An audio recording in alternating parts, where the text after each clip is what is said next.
Hello friends, स्वागत है आपका हमारे YouTube channel GK GS study point में। तो भाई कैसे हैं आप सभी? आई होप आप सब अच्छे होंगे, आपकी तैयारी काफ़ी अच्छी चल रही होगी। तो भाई आज हम आपके लिए लेकर के आ गए हैं previous year practice set Delhi police exam के लिए। और इससे पहले हम 25 प्रैक्टिस सेट ऑलरेडी डिस्कस कर चुके हैं, ऑलरेडी कवर कर चुके हैं। तो भाई अगर आपने नहीं देखे तो प्लीज़ चैनल पे जाकर के जरूर देख लीजिएगा, क्योंकि मोस्ट इंपॉर्टेंट है।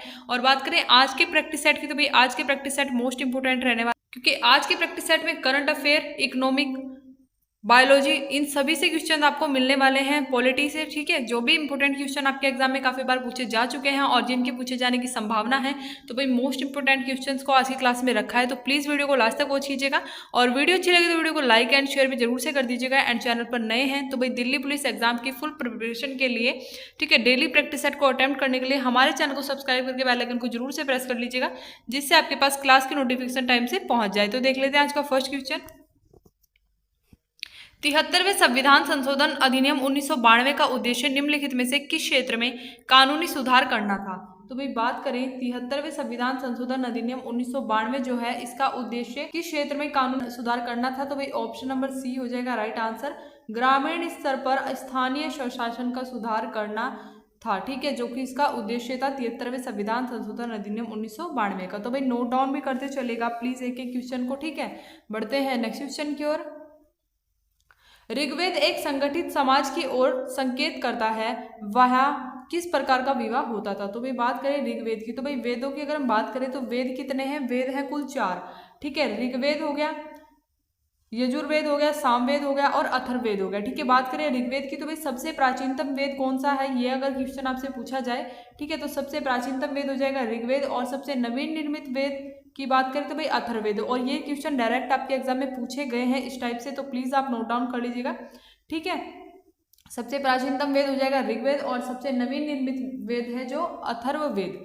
ठीक है, और अगर हम बात कर लेते हैं अब ऋग्वेद में जो संगठित समाज है, तो भाई वहाँ पर किस प्रकार के विवाह होते थे? तो बात कर लेते हैं, केवल एक पत्नीत्व का प्रचलन था, एक समय में बहु विवाह प्रथा प्रचलित थी, या फिर एक विवाह और बहु विवाह दोनों का समान रूप से अभ्यास किया जाता था, या फिर एक विवाह सामान्य नियम था लेकिन कुछ राजकुमारों ने बहु विवाह का अभ्यास किया? तो भाई बात करें ऑप्शन डी आपका राइट आंसर हो जाएगा। एक विवाह का सामान्य नियम था लेकिन कुछ राजकुमारों ने बहु विवाह का अभ्यास किया। ठीक है, तो डी आंसर को आप प्लीज नोट डाउन कर लीजिएगा। बढ़ते हैं नेक्स्ट क्वेश्चन की ओर। मोस घाटी सभ्यता किस अर्थव्यवस्था के तहत स्थापित हुआ? तो भाई बात करें मोस घाटी सभ्यता जो है यह किस अर्थव्यवस्था के तहत स्थापित हुआ? तो ऑप्शन ए हो जाएगा राइट आंसर, वस्तु विनिमय प्रणाली। ठीक है, वस्तु विनिमय प्रणाली जो है इसके तहत स्थापित हुआ मोस घाटी सभ्यता। ठीक है, बढ़ते हैं नेक्स्ट क्वेश्चन की ओर। नारियल की कठोर भूसी बनाने के लिए मुख्य रूप से कौन सा ऊतक जिम्मेदार है? तो भाई नारियल जो होता है उसके ऊपर का जो कवर होता है वह भूसी का होता है और बहुत ही क्या होता है, कठोर होता है। तो उसे बनाने के लिए किस ऊतक, कौन सा ऊतक इनमें से जिम्मेदार है? ठीक है, तो भाई स्क्लेरेकाइमा। ठीक है, ऑप्शन आपका सी हो जाएगा। स्क्लेरेकाइमा जो है यह नारियल की कठोर भूसी बनाने के लिए मुख्य रूप से जिम्मेदार होता है। ठीक है, तो सी आंसर को प्लीज नोट डाउन कीजिएगा। बढ़ते हैं नेक्स्ट क्वेश्चन की ओर। भारत की पहली पंचवर्षीय योजना किस वर्ष शुरू की गई? तो भाई भारत की जो पहली पंचवर्षीय योजना थी यह शुरू की गई थी 1951 में। और बात करें इसके टाइम पीरियड की, तो भाई 1951 से 1956 तक का इसका टाइम था। और बात कर लेते हैं यह किस पर आधारित थी? तो भाई कृषि आधारित थी। ठीक है, ये प्लीज आप नोट डाउन कीजिएगा, क्योंकि काफी यहाँ ये क्वेश्चन काफी बार पूछा गया है। ठीक है, कि किस पर आधारित थी? तो भाई कृषि पर आधारित थी प्रथम पंचवर्षीय योजना जो थी। ठीक है, 1951 में जिसकी शुरुआत हुई थी। बढ़ते हैं नेक्स्ट क्वेश्चन की ओर। भारतीय संविधान की मूल पांडुलिपि को किसने हाथ से लिखा था? तो भी बात करें भारतीय संविधान की जो मूल पांडुलिपि है इसको किसने हाथों से लिखा था? तो भाई ऑप्शन ए हो जाएगा, प्रेम बिहारी नारायण रायजादा जो है इन्होंने भारतीय संविधान को लिखा था। और बात कर लेते हैं भाई भारतीय संविधान के जनक या फिर भारतीय संविधान के पिता किन्हें कहा जाता है? तो भाई भीमराव अम्बेडकर फिर वहां पर आपका राइट आंसर हो जाएगा। ठीक है, तो भैया आप प्लीज नोट डाउन करते चलिएगा। बढ़ते हैं नेक्स्ट क्वेश्चन की ओर। भारत के 15वें राष्ट्रपति कौन है? तो भाई भारत के 15वें राष्ट्रपति की बात करें तो द्रौपदी मुर्मू। ठीक है, सी आंसर राइट आंसर हो जाएगा। द्रौपदी मुर्मू जो है यह भारत की 15वें नंबर की राष्ट्रपति हैं। बात कर लेते हैं भारत की प्रथम महिला प्रधानमंत्री कौन थी? तो भाई प्रतिभा पाटिल। ठीक है, बात कर लेते हैं राजेंद्र प्रसाद। तो भाई राजेंद्र प्रसाद कौन थे? भारत के प्रथम राष्ट्रपति थे। ठीक है, भारत के प्रथम राष्ट्रपति राजेंद्र प्रसाद। और प्रथम महिला प्रधानमंत्री थी प्रतिभा पाटिल। और भाई बात करें तो 15वें राष्ट्रपति कौन है फिलहाल में, द्रौपदी मुर्मू। ठीक है, बढ़ते हैं नेक्स्ट क्वेश्चन की ओर। प्रजनन दर क्या मापती है? तो भाई बात करें प्रजनन दर जो है यह क्या मापती है, तो अब सभी ऑप्शंस को प्लीज आप पढ़ के देखिएगा। ठीक है, उससे भी आप थोड़ा बहुत आइडिया लगा सकते हैं।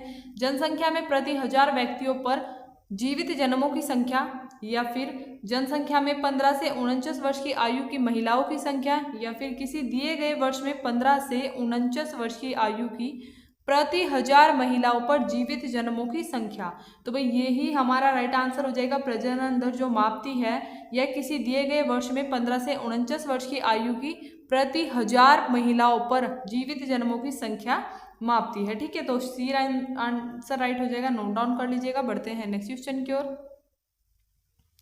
अरुणाचल प्रदेश और असम के कुछ हिस्सों में कौन सा त्योहार जल महोत्सव के रूप में लोकप्रिय है? तो भाई बात करें अरुणाचल प्रदेश और असम के कुछ हिस्सों में कौन सा त्योहार जल महोत्सव के रूप में लोकप्रिय है, तो भाई ऑप्शन नंबर बी हो जाएगा राइट आंसर, पोई सांकेन। ठीक है, पोई सांकेन जो है यह अरुणाचल प्रदेश और असम के कुछ हिस्सों में होता है, जल महोत्सव के रूप में यह लोकप्रिय है वहां पर। ठीक है, बढ़ते हैं नेक्स्ट क्वेश्चन की ओर।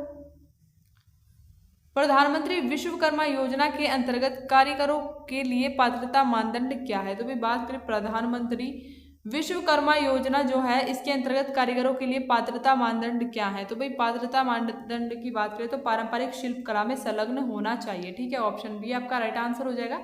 और भाई विश्वकर्मा जो है यह दीपावली से अगले दिन मनाया जाता है। ठीक है, और इसमें क्या किया जाता है, जो भी मशीनरी वगैरह होती है, ठीक है, उनकी पूजा इसमें की जाती है। ठीक है, तो बढ़ते हैं नेक्स्ट क्वेश्चन की ओर। निम्न में से कौन सा गैर नवीकरणीय संसाधन है? तो भाई इनमें से गैर नवीकरणीय संसाधन की बात कर लेते हैं। तो भाई गैर नवीकरणीय संसाधन जो है यह कोयला हो जाएगा, ऑप्शन ए राइट आंसर हो जाएगा आपका। ठीक है, बढ़ते हैं नेक्स्ट क्वेश्चन की ओर। भूकंप का कारण बनने वाले टेक्टोनिक प्लेट की गति को क्या कहते हैं? तो भाई भूकंप का कारण बनने वाली जो टेक्टोनिक प्लेट होती हैं, ठीक है, बात करें ये क्या टेक्टोनिक प्लेट क्या होती हैं, तो जो हमारी पृथ्वी है, ठीक है, जो पृथ्वी होती है, तो भाई पृथ्वी के जो नीचे ना प्लेट होती हैं, ठीक है, बहुत बड़ी बड़ी प्लेट्स होती हैं।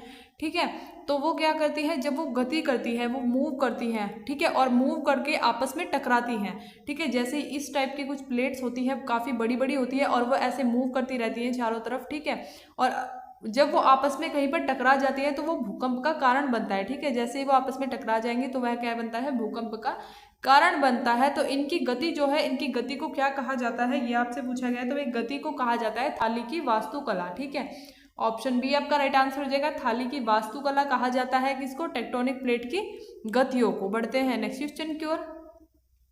भारत में पहली बार दक्षिण एशियाई खेल किस वर्ष आयोजित किए गए थे? तो भाई भारत में पहली बार जो दक्षिण एशियाई खेल आयोजित किए गए थे तो ये कब किए गए थे भाई, 1987 में किए गए, ऑप्शन डी आपका राइट आंसर हो जाएगा। बढ़ते हैं नेक्स्ट क्वेश्चन की ओर। उस आर्थिक घटना को क्या कहते हैं जिसमें उच्च मुद्रास्फीति स्थिर आर्थिक विकास के साथ संयुक्त हो जाती है? तो भी बात कर लेते हैं उस आर्थिक घटना को क्या कहा जाता है जिसमें उच्च मुद्रास्फीति स्थिर आर्थिक विकास के साथ संयुक्त हो जाती है। तो भाई उसे कहा जाता है मुद्रास्फीति जनित मंदी। ठीक है, ऑप्शन नंबर सी आपका राइट आंसर हो जाएगा। बढ़ते हैं नेक्स्ट क्वेश्चन की ओर। कौन सा ऊर्जा स्रोत प्राकृतिक रूप से अल्प समय में पुनः प्राप्त नहीं किया जा सकता? तो भी बात कर लेते हैं कौन सा ऊर्जा स्रोत है जो प्राकृतिक रूप से अल्प समय में पुनः प्राप्त नहीं किया जाता। तो भी बात कर लेते हैं प्राकृतिक गैस। ठीक है, ऑप्शन नंबर सी आपका राइट आंसर हो जाएगा। इसको अल्प समय में पुनः प्राप्त नहीं किया जाता है। ठीक है, इसमें समय लगता है इसको उत्पन्न करने में। बढ़ते हैं नेक्स्ट क्वेश्चन की ओर। उस सिद्धांत का नाम बताइए जो बताता है कि जैसे जैसे उत्पादन बढ़ता है प्रति इकाई लागत घटती जाती है। तो भाई उस सिद्धांत का नाम क्या है जो कि बताता है हमें जैसे जैसे उत्पादन बढ़ता है तो प्रति इकाई लागत घटती जाती है? तो भाई ये बताया जाता है पैमाने की अर्थव्यवस्था में। ठीक है, ऑप्शन नंबर बी हो जाएगा, पैमाने की अर्थव्यवस्था उस सिद्धांत को कहा जाता है। ठीक है, बढ़ते हैं नेक्स्ट क्वेश्चन की ओर। कोरोमंडल तट भारत के किस भाग में स्थित है? तो भाई बात करें कोरोमंडल तट जो है यह भारत के पूर्वी तटीय मैदानों में स्थित है, option number B right answer हो जाएगा। बढ़ते हैं नेक्स्ट क्वेश्चन की ओर। कौन सा शब्द उन जानवरों का वर्णन करता है जो अपने शरीर के तापमान को आंतरिक रूप से नियंत्रित करते हैं? तो भाई कौन सा शब्द है इनमें से जो क्या करता है, इस चीज का वर्णन करता है कि जो अपने शरीर के तापमान को आंतरिक रूप से नियंत्रित करते हैं, तो उसको क्या कहा जाता है? तो भाई ऑप्शन क्या हो जाएगा आपका, ऑप्शन नंबर बी आपका राइट आंसर हो जाएगा एंडोथेम्स। ठीक है, एंडोथेम्स उन जानवरों के लिए प्रयुक्त किया जाता है जो अपने शरीर के तापमान को क्या है आंतरिक रूप से नियंत्रित करते हैं। ठीक है, और एक शब्द आपसे पूछा जाता है काफी बार, एक्सोथर्म। ठीक है, एक्सोथर्म जो होता है, एक्सोथर्म, ये आप नोट डाउन कर लीजिएगा। एक्सोथर्म एक शब्द होता है, तो इसमें किन को रखा जाता है, जो गर्मी को सहन नहीं कर सकते। ठीक है, जैसे कि इस कैटेगरी में आ जाते हैं इंसान। ठीक है, इंसान जो होते हैं जो कि अपनी गर्मी को सहन नहीं कर सकते हैं, इसके अंदर उन्हें रखा जाता है। तो भाई एक्सोथर्म ये शब्द भी आप याद रखेंगे। ठीक है, वहां पे आपको दे दिया जाएगा कि जो अपने शरीर के तापमान को नियंत्रित नहीं कर सकते हैं, तो उनके लिए क्या प्रयुक्त किया जाता है, तो भाई उनके लिए प्रयुक्त किया जाता है एक्सोथर्म। ठीक है, तो ये नोट डाउन कर लीजिएगा। बढ़ते हैं नेक्स्ट क्वेश्चन की ओर। आर्थिक विकास के आधार पर खुशी को प्राथमिकता देने पर विचार करने वाला पहला देश कौन सा है, तो भाई ये देखिएगा कि आर्थिक विकास के आधार पर खुशी को भी प्राथमिकता दी जानी चाहिए, इस पर विचार करने वाला देश कौन सा है, तो भाई भूटान। ठीक है, प्रथम देश बना है भूटान, जिसने ठीक है आर्थिक विकास के साथ साथ खुशी को भी प्राथमिकता देने का विचार किया है। ठीक है, तो ऑप्शन सी राइट आंसर हो जाएगा। बढ़ते हैं नेक्स्ट क्वेश्चन की ओर। NRUM, ठीक है, राष्ट्रीय ग्रामीण आजीविका मिशन का मुख्य फोकस क्या है, तो भाई राष्ट्रीय ग्रामीण आजीवन मिशन जो है, ठीक है, आजीविका मिशन जो है, इसका मुख्य फोकस क्या है, तो भाई इसका जो मुख्य फोकस है स्वयं सहायता समूह का संगठन करना। ठीक है, स्वयं सहायता समूह का गठन करना, ऑप्शन ए आपका राइट आंसर हो जाएगा। बढ़ते हैं नेक्स्ट क्वेश्चन की ओर।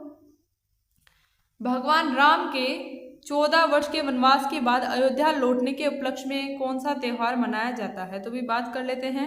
भगवान राम के 14 वर्ष के वनवास के बाद अयोध्या लौटने के उपलक्ष्य में इनमें से कौन सा त्यौहार मनाया जाता है, तो भाई त्यौहार मनाया जाता है दिवाली। ठीक है, ऑप्शन सी आपका राइट आंसर हो जाएगा। तो भाई दीपावली मनाई जाती है। और बात कर लेते हैं दशहरा किस उपलक्ष्य में मनाया जाता है, तो भाई भगवान राम ने जिस दिन क्या किया था, रावण दहन किया था, तो उस दिन दशहरा मनाया जाता है। ठीक है, तो ये भी आप नोट डाउन कीजिएगा।